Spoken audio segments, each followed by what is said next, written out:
Hi guys, maayong hapon. Mauday ni ang akong ganap gahapon. Samtang nagluto, ato ang sayaw-sayawan para mas mulami ba. Tari! Kani akong yun ni kaiha.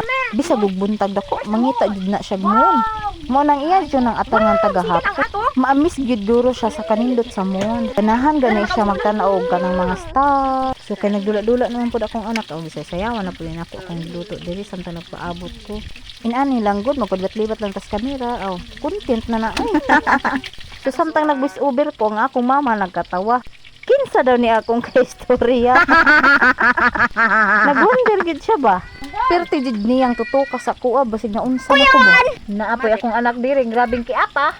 Pero perting ko palagron di ba bukol. So pila ri dagan sa atong storya, naluto na ni akong pinaka-favorite nga sudan. So pagkahuman guys, nakahuna-huna ko nga kabalo man po ko gamay aning paghimo aning sauce or gravy.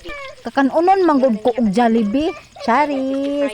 So nagimuhimo ra gugo guys, matomato na lang guni ako Feeling scientist ba, feeling cooker. Pero in fairness, nalipay ko kay giganahan jud ang akong mga igsuon. So ang akong gihimo guys, katong sobra bitaw nga crispy fry guys. Akong gikutaw-kutaw daan sa kalderen arong dili siya magtibugol. So kinahanglan jud na siyang okay-okayon arong dili siya magtibugol. Mix guys para bitaw kanang dili siya way magtibugol. O diba? Iman bito ko sa inyo ha. So ikaduha na day kong nakaluto ani guys. Share ko lang. In fairness, ganahan po ang akong mga igsuon. So ingon sila, magluto na po daw ko pohon. Diri nga time guys, naluto na ang gravy. Okay na ang iyang texture, kada bitong lapot-lapot para sa Jollibee.